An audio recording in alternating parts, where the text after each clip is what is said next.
Hey, what's up, everyone? Welcome back to House of Footy. It's your boy Ray, and tonight I've got a full house with me. Welcome, Mac Good evening. and Gio. What is good? Tonight we are going to be going over the quarterfinals of the 2024 Euros before we preview the semifinals taking place in a week's time from the day of recording, which is today. Before we get into it, don't forget to follow us on our social media, both on X and Instagram. Our handle is at @house_of_footy. Also, don't forget to rate, review, and subscribe to us. We are on both Spotify and YouTube. And lastly, feel free to get in touch with us via email. We love hearing from you guys, and we want you guys getting involved. Our email is houseoffooty@hotmail.com. All right, boys, it feels like so much has happened over the last 3 weeks, but also it feels like the tournament just started. And I don't know, I think I'm going to miss it. A lot of people are saying that it's been a boring, quote unquote, tournament, but I feel like there's actually been a lot of excitement, and it feels like so much has happened, but in basically a week's time, it's going to be over. So I guess from these games, I'm going to toss it to you first, Gio. Welcome back. Anything stood out to you from the quarterfinals? Let's hear you cook. The quarterfinals, what I think everybody is noticing, and I'm just going to call it out for everyone, is that there's still not a lot of scoring in this tournament. And the bigger teams, especially, that we'd expect more goals and lots of goals, and maybe like them being the top goal scorers. You know, we have one team that has a top goal scorer in Cody Gakpo, but you know, your Portugals, your France's, your Germany's, your England's still struggling to score in open play. And I think the two most consistent teams in the semis now are the Netherlands and Spain, who are the most consistently scoring from open play. Turkey at that as well. But yeah, your big clubs aren't scoring. They aren't scoring much, and it's leading to penalties. And I think I speak for all football fans that, you know, penalties are exciting, but I think inclusive of the Copa Americas and the Euros now, there are far too many penalties. That's absolutely right. I mean, it does get people more interested. Myself, my fiance has watched. My fiance and we have watched together probably 3 penalty shootouts in the last 2 days, which is quite insane. It's the most football she's ever watched. Whether that's a good or bad thing, but I think we have to kind of zone in on a couple of specific shootouts for sure. I'm going to go ahead and say my little piece about the goal scoring, maybe kind of leading into the France-Portugal game, which ended 0-0, two teams that we expected to have a lot of attacking prowess, but didn't really show up that way in the game. It definitely looked like, I'm going to pat myself in the back, Mac, Portugal looked like the team more likely to score and more offensive-minded.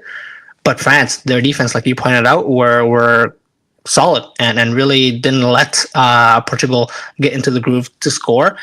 Ultimately went to pens, and I think the team that I guess is more experienced, even though Portugal, they literally lost by a shot that hit the post, they didn't really lose by much. So it's slim margins, but what can we really say, Mac, about these penalty shootouts that we've been seeing? If we're going to zero in and specifically talk about goal scoring and movement to penalty shootouts, I think it's not, I would say, unusual, in my opinion, when we're looking at tournament football, where you have there's a clear line of delineation between a lot of these teams where you're the favorite. You have the expectation, so you're going into games with, if you do make a mistake, you've cost your team, you're the favorite, you get a whole lot of shame, right? You get a whole lot of blame, and you get absolutely harangued on Twitter.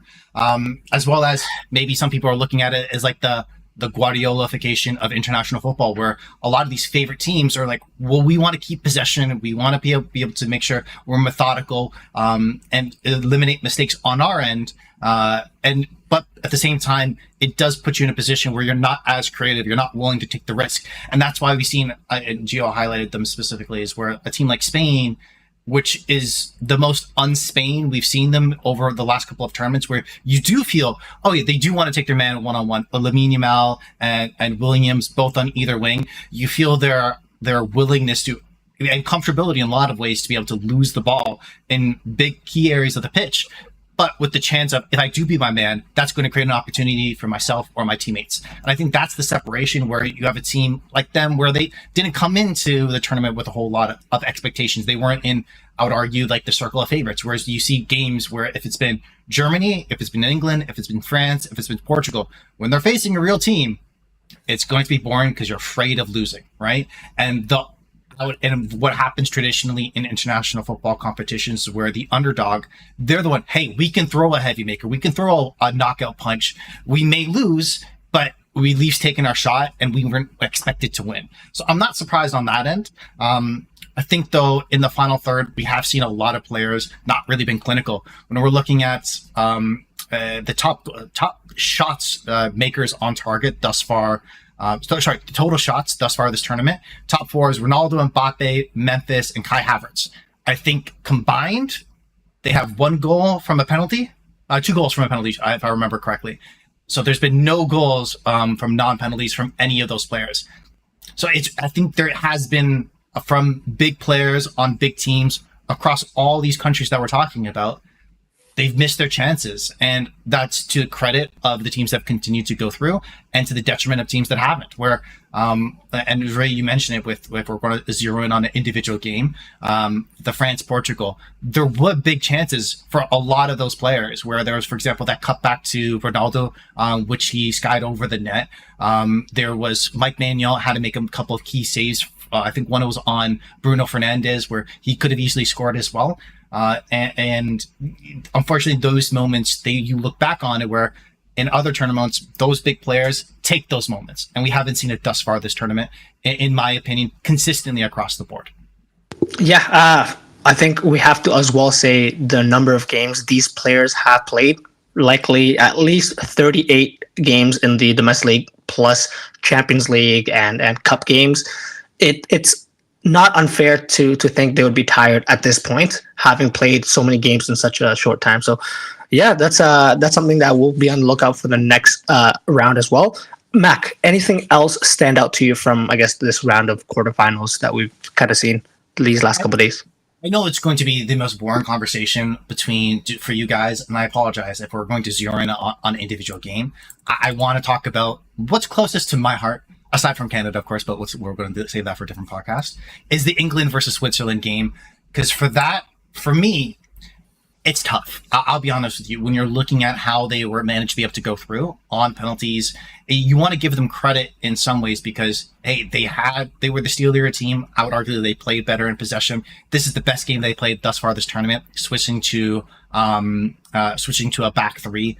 Ezri Konsa came in, playing for Mark Gahey. He was phenomenal. Defensively, they were outstanding, where I felt like Switzerland were never really a threat to score aside from their chance, which was, I would argue, a mistake off of John Stones for Breel Mbolo.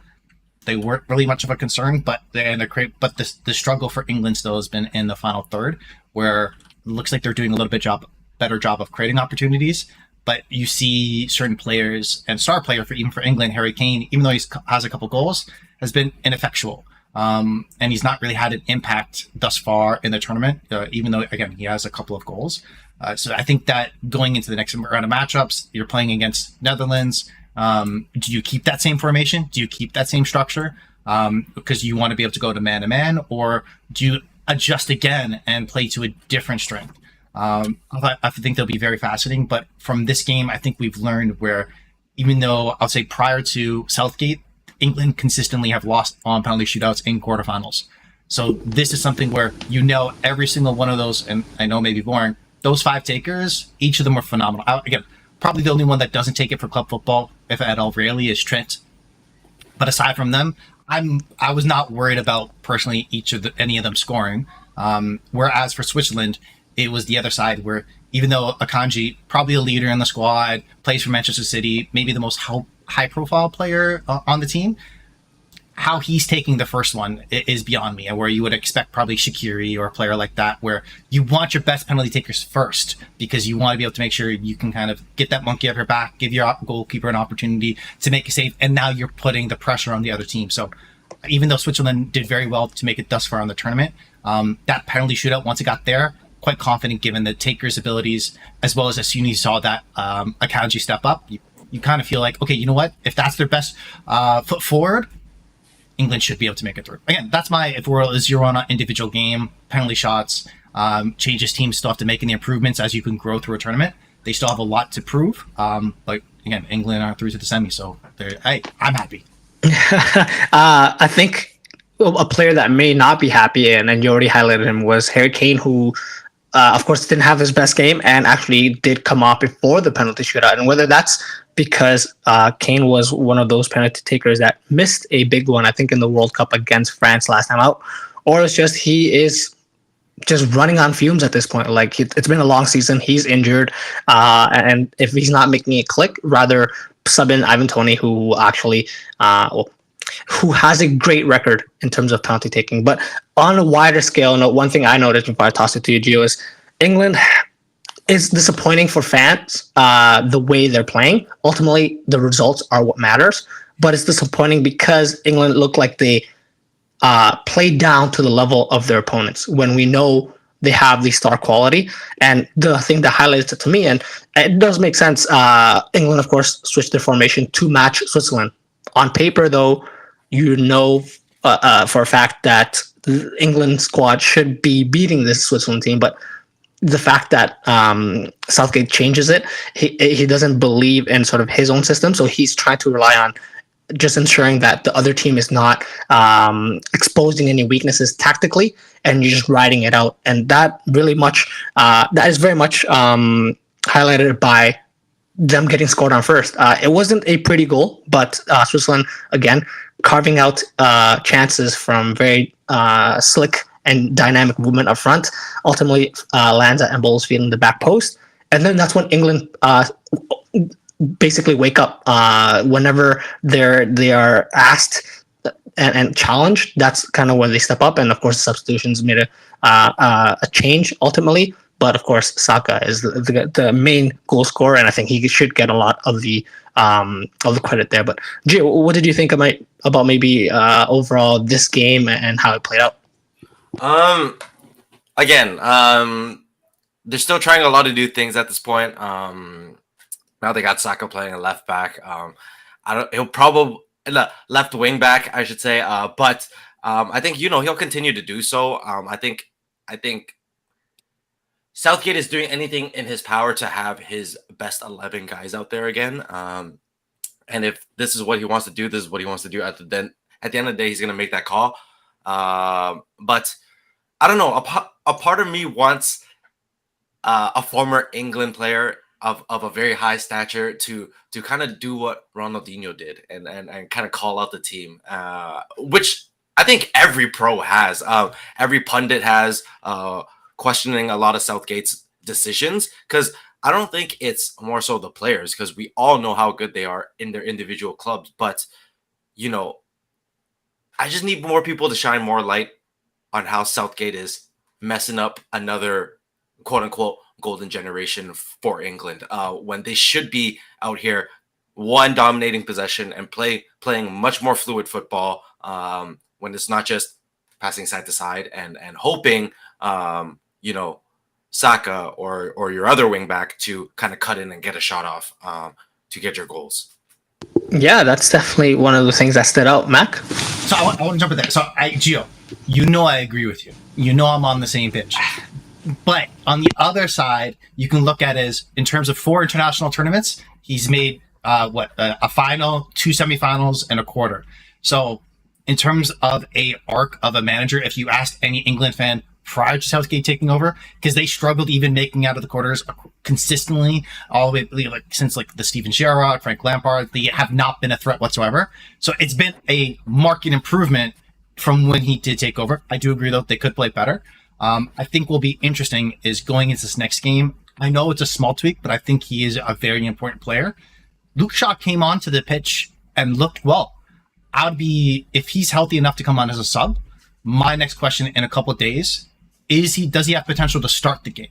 Because I think he unlocks that left wing attacking position in a lot of ways, because it allows whoever's playing on the left wing to naturally tuck in, which we've been talking about.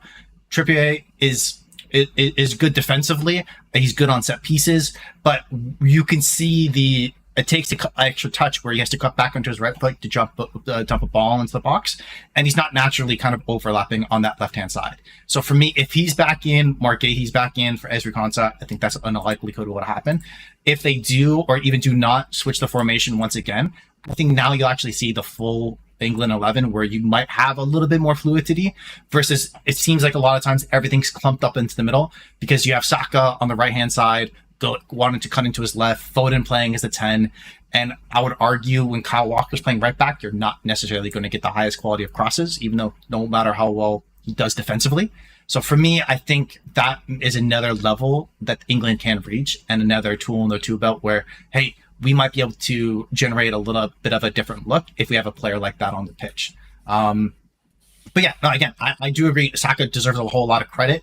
I know he doesn't get a whole lot of fanfare because he's not the guy that to do the extra 2 or 3 step overs, kind of Rafael Leao style for unnecessary. Nobody asked, nobody needs it. It's more of just kind of making the correct decisions. And it seems like he was the first Premier League player to score for England at this tournament, and he's a little bit more. I feel a little bit underrated in that way in terms of the quality, because I think he now has more international. Like finals competition goals than David Beckham already, and I think he's 23. So again, he's a player that shows out for England consistently. So great to see him get on the score sheet in the way that he did, and I think I think he becomes even more of an important piece if on the other wing things open up there because that allows him more space on the reverse side. Yeah, it's going to be in part of that squad for the next 10 years. So I do see him getting up there in goals, of course, if he stays healthy. One, I guess, for me, then moving on to my kind of thing that stood out to me and kind of moving on to the team that England will face in the semifinals. We don't want to preview that too much because we will be getting to the preview. Gio, you touched on not a lot of goals happening, especially from open play. Though in this game, there were some goals from open play, but I think set pieces are huge, and of course, what will end up happening if there's a very very defensive teams. Set pieces are eventually where things will open up eventually, and of course, Turkey opened the scoring against the Netherlands through I think it was the second phase of a corner. In the first half against the Netherlands. And then the Netherlands also themselves get a goal back from, I think, as well, the second phase of a corner where Turkey, they were huge in the way they were, they got through, it was Austria in the last round. The fact that they left Stefan de Vrij so open to score that header, it is very, very upsetting for them, but you really have to punish him, especially in these types of games. And of course, we do have Cody Gakpo, who essentially made that goal happen. Of course, it was given as an own goal to Mulder. Ultimately, if you have Gakpo and a very strong defensive side, I think, Mac, you were talking about France having the best defensive team in the tournament. I think the Netherlands, Gio, are not too far away. So I guess, Gio, for your thoughts, what did you think about this game overall? And can we, or should people have looked at the Netherlands being a dark horse in this tournament? What do you think? No, I think absolutely. I think if we are giving people credit and not overlooking people, I think we have to look at the leadership of Mr. Virgil van Dijk.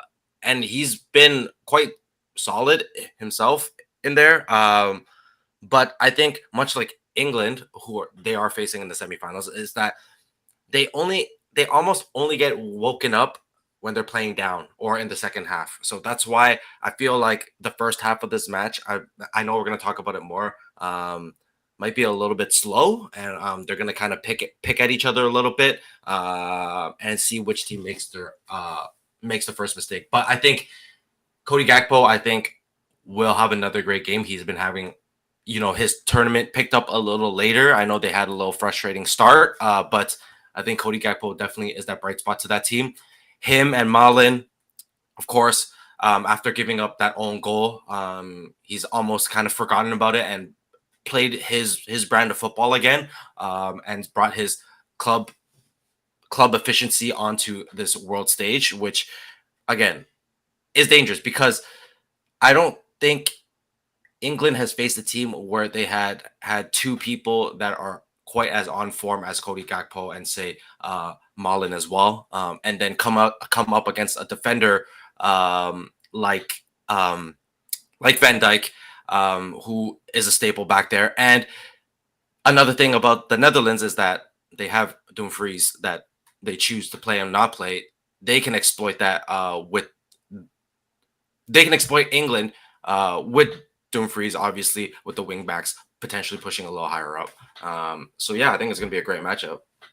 Okay, Mac, I'm going to toss it to you for unless you have anything to add here for the Netherlands. I do want to quickly. I think what you're talking about, Gio, and I think I can pinpoint it exactly. The change in Netherlands, what they made, how they were able to play, and I think it's the fault of Turkey, of how they closed the game, is where the game switched at halftime because of a substitution. And that substitute was Wout Weghorst. I'm being 100% serious. This is no joke whatsoever. What he does, and I think what he did for Turkey, is where Turkey were, in the first half, they were up front for it. They were on forward. They were winning the ball in the midfield. Çalhanoğlu was controlling and dictating play. But once Memphis switched over to the wing with Wout Weghorst coming in to be able to be the striker, they had a focal point. And that's where you saw them, we're going to lump it long, we're going to dump it into the box. And that really kind of petrified, in my opinion, Turkey, where they sat back and were like, yes, we have the lead. They have this out ball. We know they're going to be able to play, so let's sit in and try to surround them. And that just gave up so much area of the pitch. And that's why you saw Netherlands have more possession in the second half. But key part for them is they had more possession in Turkey's half because Turkey were stepping back. I think that was to their discredit. They should have pushed forward and realized that he wasn't as much of a threat in behind versus try to just kind of corral and deal with him. I think that's a great credit, though, is where they do have that extra ability. They do have that extra different style of play that they can go to. For me, though, I think the reason why it didn't work so well in the first half and to pinpoint a player that's not playing well, and I think we may talk about later, someone that needs to step up if they're going to continue along in the tournament, is Xavi Simons. He hasn't really kind of shown out in this game. I felt he was ineffectual, and that was highlighted in the first half, where if we are going to talk about a playmaker wanting to be able to get the ball, be able to turn, drive at players, create for himself and his teammates, for Netherlands, essentially, it's really him. Because they're playing with the back four right now, and they're able to play out wide, and they do a decent job of that. But if Reinders, Shelton, and Xavi Simons, it's really him. He needs to be able to do it. And it seems like right now, they haven't been able to get the best out of him. And I think he has to step up. So do they change formation to go back to the more traditional 3-4-3? So it's not as much pressure on him individually. That may be a change that they do. Otherwise, if they keep starting the games with Weghorst on the bench, Xavi Simons has to have a game against England if Netherlands are going to push through. Okay, as I mentioned, we'll preview that in our second part. But I guess kind of to close the first part, I want to mention something that's, of course, we've done a really good job not mentioning Spain-Germany in this game. I have to go first with one of the villains from this match, but ultimately his final match in professional football, Toni Kroos. Don't know how, Mac, like you said in our group chat, he was still on the pitch inside the first half. Ultimately, very, very disappointing for them the way Germany went out to a extra time goal. Being able to sort of tie it so late through Wirtz, who is again showing his worth, pun kind of intended there, in international football, and after the back of that amazing season he had at Leverkusen. Spain, though, are just ticking. They tick players over so well.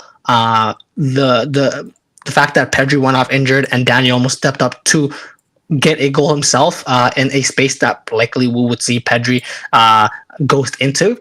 It's a testament to how well and that's Spain have been playing and how well that system is run. Any thoughts on sort of the Germany-Spain game here from you, Mac, first before we go to Gio?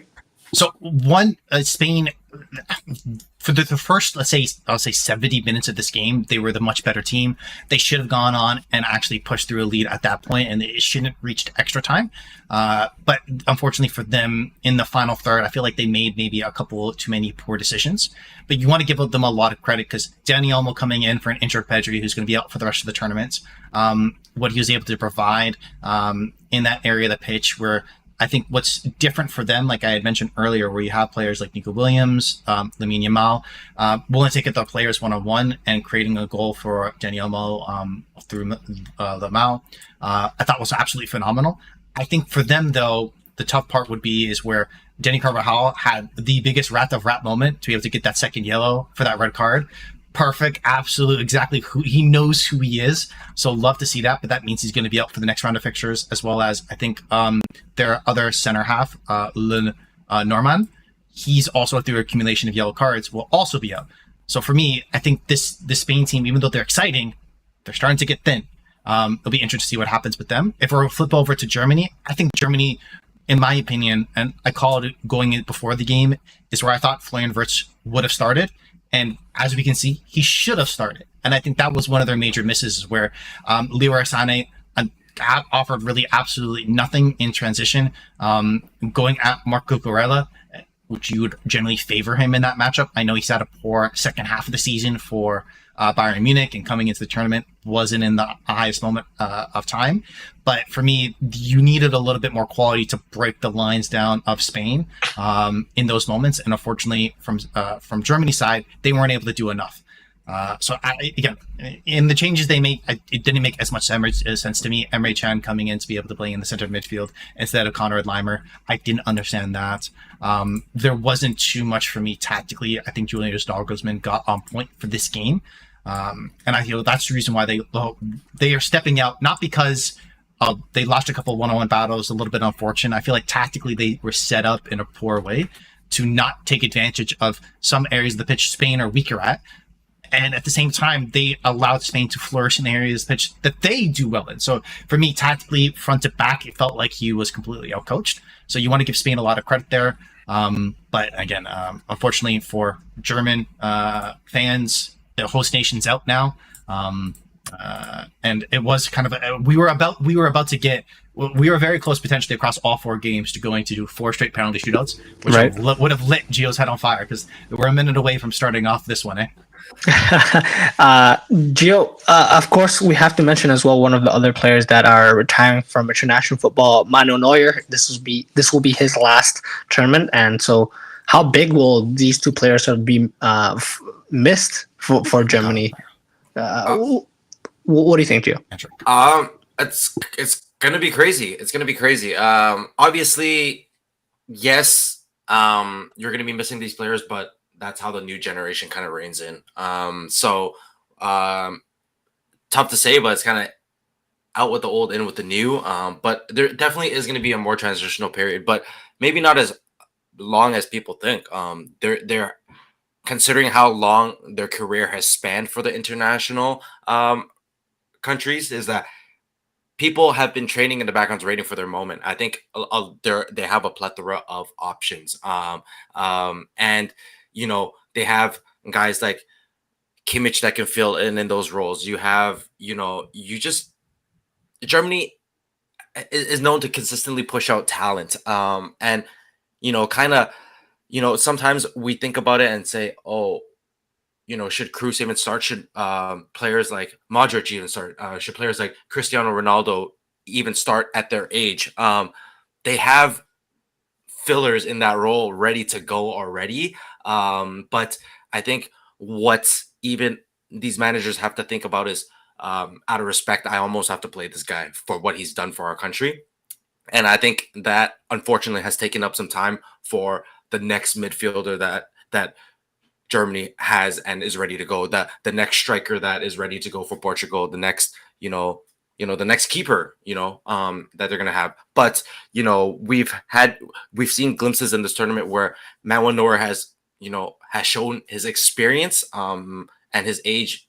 It's just a number. He's made a fair amount of great saves off free kicks, off one-on-one battles. He is just levels above these guys in terms of knowledge of the game. But again, there will come a time where they have to retire, and now's the time. And there's going to be some, great new players for these countries.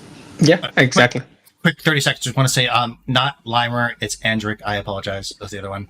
mistaken. I know they play together in Bayern. But Right. to your point, Gio, Marc-Andre Ter Stegen, one of the best goalkeepers in the world, has not played a Euro or World Cup game in his career. If you think Crazy. about it. So Crazy There you stat. go. they're a team that will be fine. They have players coming in. It's just where it felt like in this matchup, in this game, they didn't set themselves up in a right way to be able to get at a Spain team, which even though I think coming into game, a lot of people had Spain as the favorites, but coming into the tournament, I think we would all say Germany were the better team on paper. Exactly. I know we are running quite long for this part. Mac, I'm going to toss it to you. Maybe quick 30 seconds. Is there anything else that stood out to you from the quarterfinal matches that were just played? I think it's going to be very interesting for France. The France-Portugal game, we didn't spend too much time on.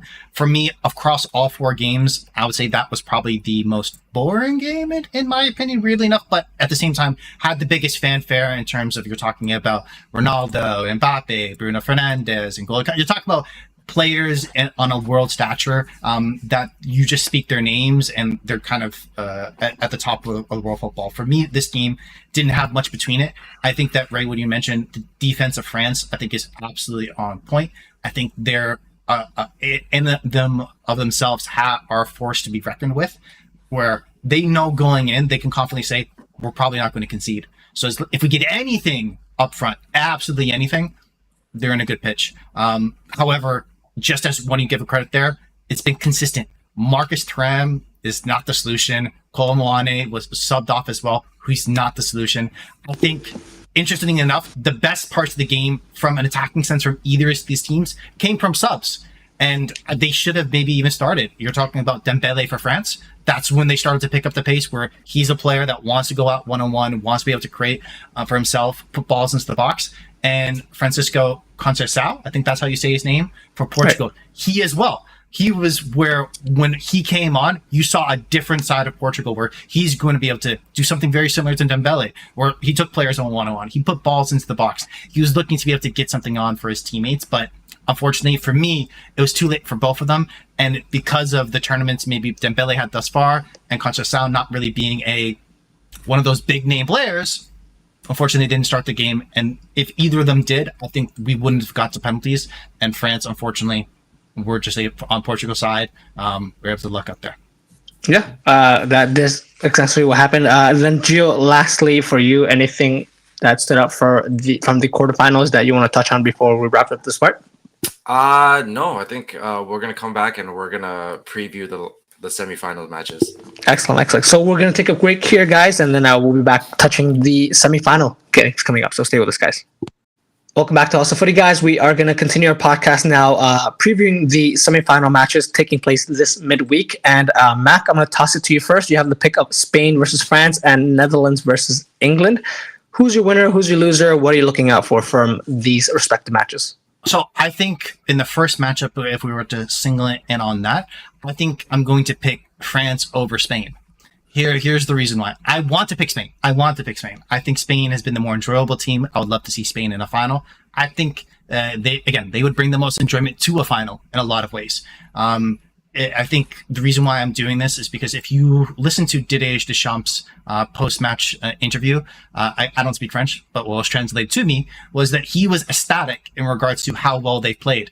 And you think, yes, we're doing this. We're not even playing our best offensively, but we're still managing to be able to get through. So if we even give up and do a little bit better, we're going to be in a position to start killing teams. And that's a little fearful for me, where they're not even in, I'm not a car expert, I don't know what this means, but they're not even going into fifth gear or the next gear. I don't know what that means. But point being, for me, if they step up a little bit, they should have enough to get by Spain, who for me are dropping bodies. You're talking about Dani Carvajal is going to be out of this game. Pedri's out of this game.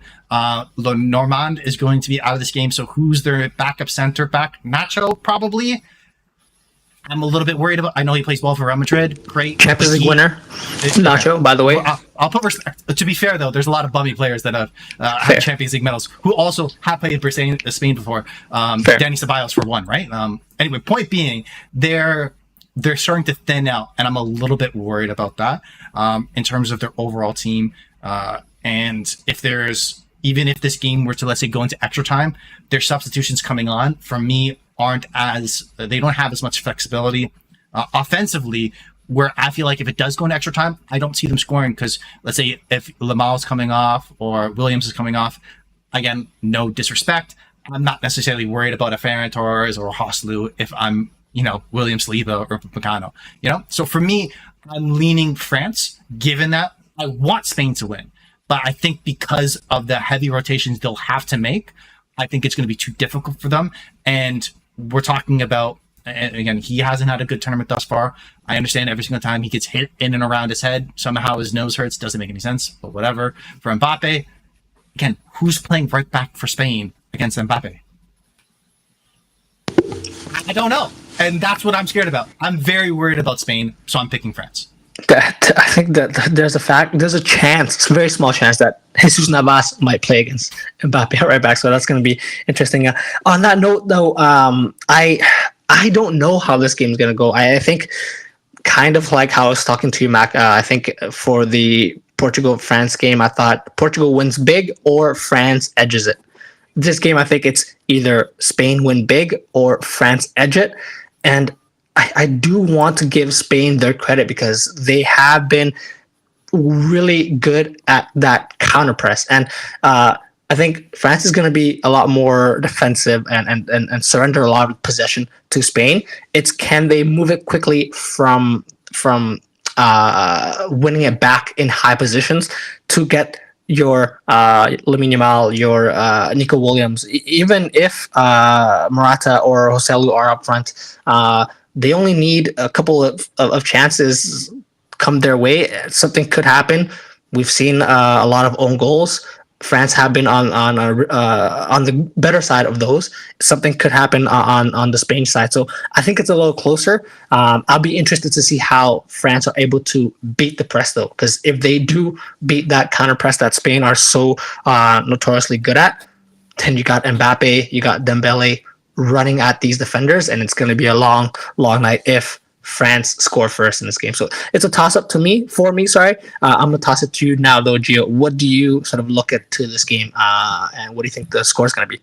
I think it's going to be a much closer game than we expect. Obviously, Mac made very good points in terms of the missing players from Spain. But I think, Spanish football, they are very technical, technically gifted at that. So I think they're going to do all right slotting in where they need to slot in.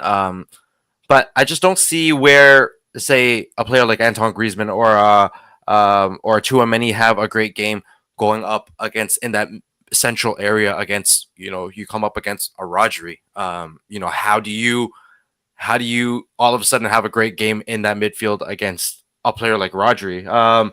And again, coming back the other way, they do have to be more careful because, some of these players do like to drift, especially on the club level. They do like to drift up a little more.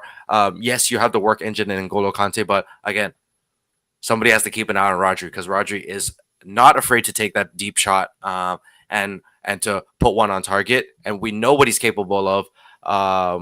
And, anything, dead ball wise, I think, he's going to have his name written on the ball. It's going to be his. So it's going to be very interesting. It's going to be very interesting how France try to kind of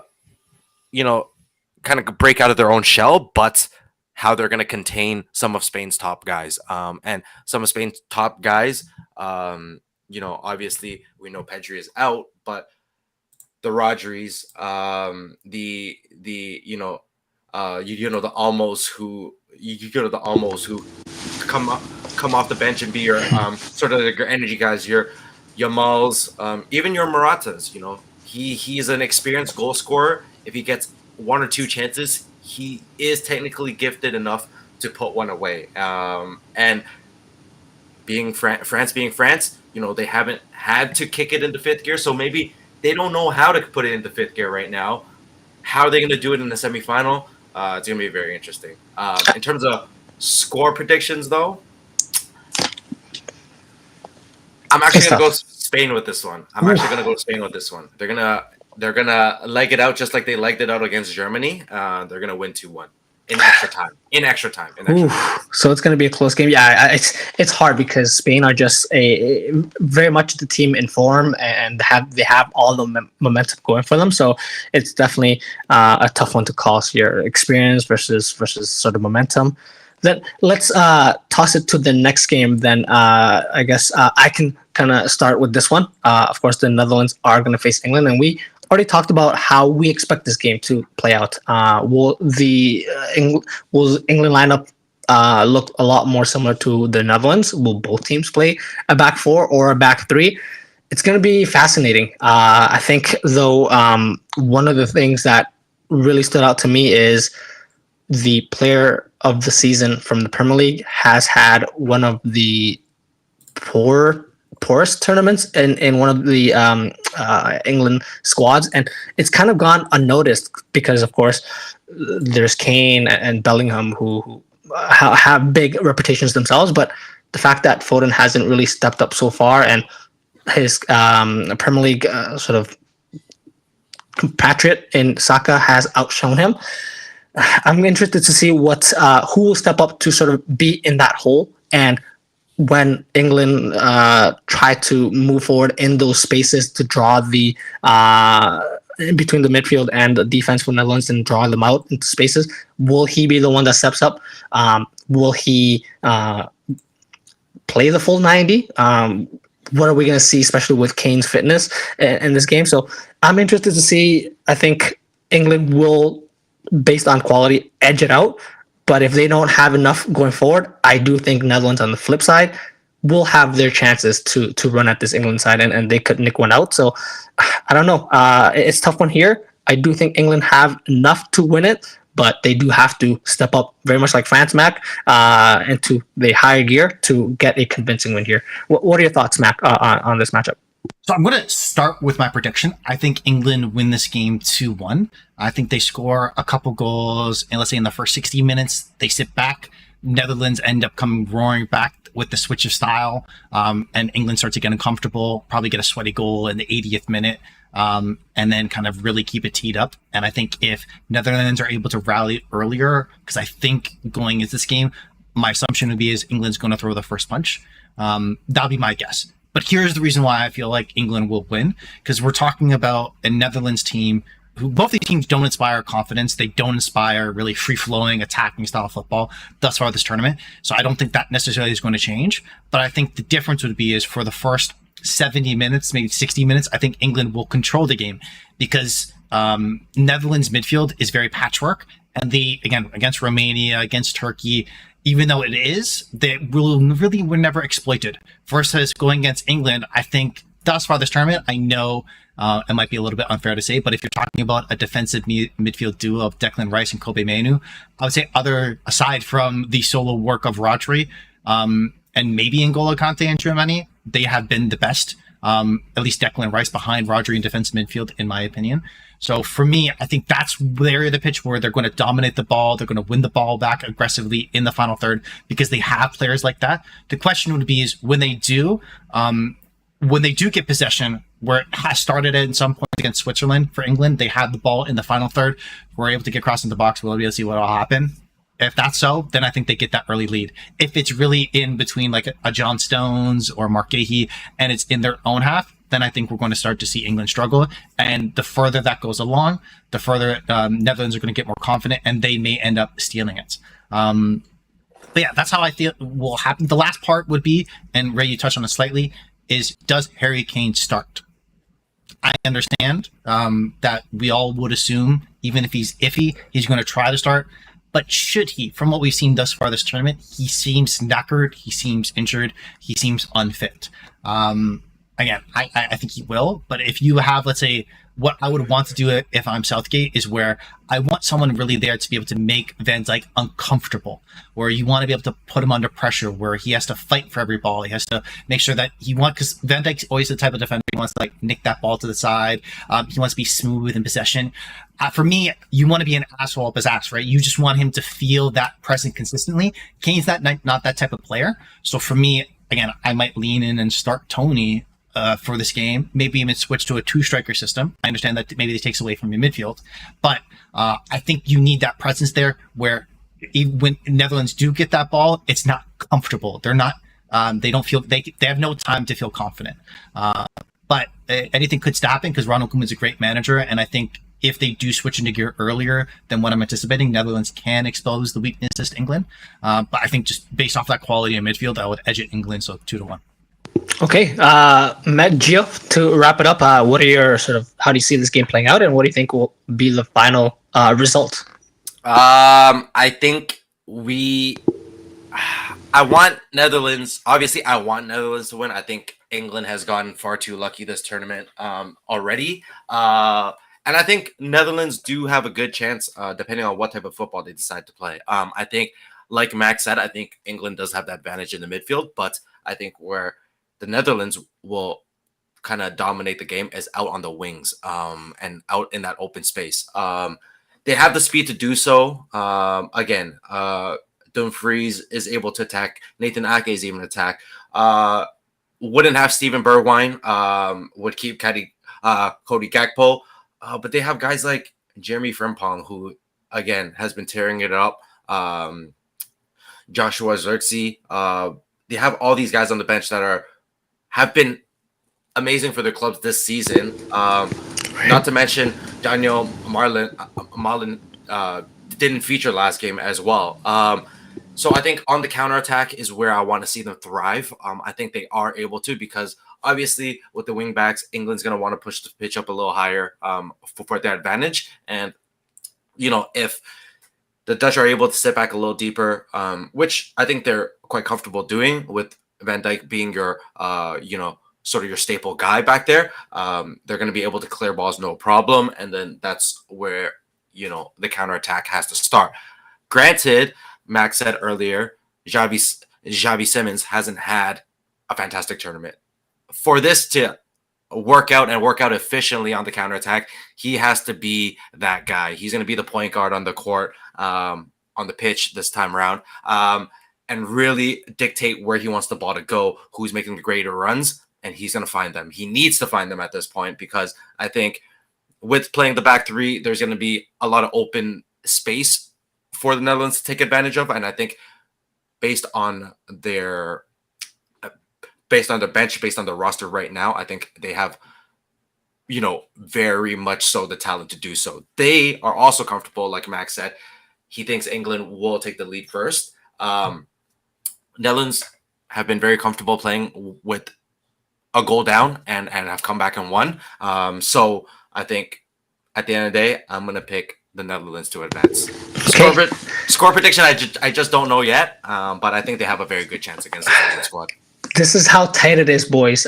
We are, of course, very iffy on how it'll play out, and we have some different opinions, but of course, these are the final four, and we'll definitely be watching that and coming back to you guys on this. So this concludes our podcast for today. If you guys like what you heard, please like and subscribe to us on our social medias. That's at @house_of_footy. If you have any comments, suggestions, or general banter, get in touch with us via email as well, houseoffooty@hotmail.com. Next time you hear from us will be later after the semifinal matches in the Euros, and we might be touching on some Copa America action as well, as next weekend we'll see the Copa America and Euro finals. But until then, thank you, Mac, for joining us today. Peace out. Thank you, Gio. Take care, guys. See you guys soon.